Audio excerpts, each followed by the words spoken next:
Well, joining me now live to discuss this is prominent political commentator and Vice President of Park Strategies, Shaun King. Shaun, thank you so much for joining me today.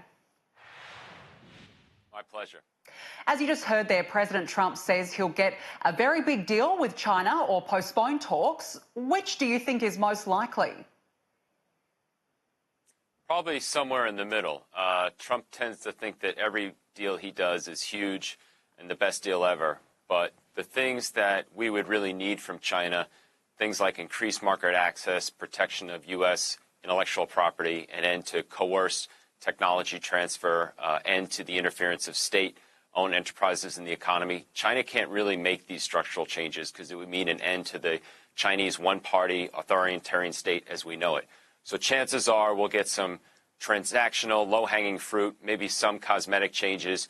Trump will call it the best deal ever, and we'll go on. But I really don't think it's going to change things all that much. Well, give us an overview here. What exactly does Donald Trump want China to do or to change?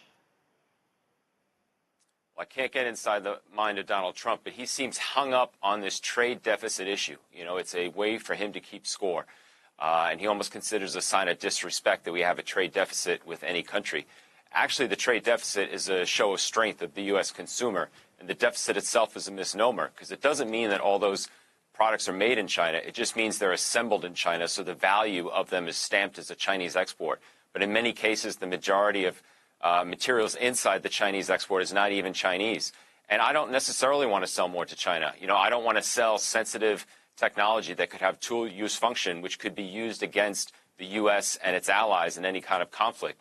So maybe evening the trade deficit is not the biggest deal. But I think Trump is obsessed with the deficit, and he wants to point to it in the election and shrinking it. So that's his main goal. This week, we saw US intelligence officials highlighting China's sinister cyber activities. In your view, how big of a threat is China to US and American businesses? I think it's an incredibly significant threat, not just to U.S. businesses, but to U.S. citizens and to those of our friends and allies. And I know Australia has been feeling some of this heat, too. You know, I was in Shanghai in October, and I could see my picture being taken every block. I mean, not just me, but everyone. There's a social credit score, which is a way to gauge every citizen's loyalty to the regime and their political activity. They banned Facebook. People don't vote. 1 million Uyghurs have just been thrown in mass re-education camps. China is getting less free by the day and is a threat to our values and our friends in the region. So the scare that the intelligence community has pointed out, I think, is very real indeed. Shaun, you've denounced President Trump's approach to dealing with China. Do you think that he's too heavy-handed or perhaps not firm enough?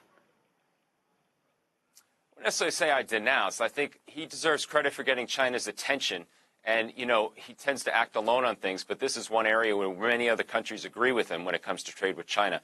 I just think he's focused on the wrong things. He should stop saying Xi Jinping's such a great guy when he denies his people basic political rights. It should focus less on the trade deficit and focus more on working with our allies and give companies opportunities around China.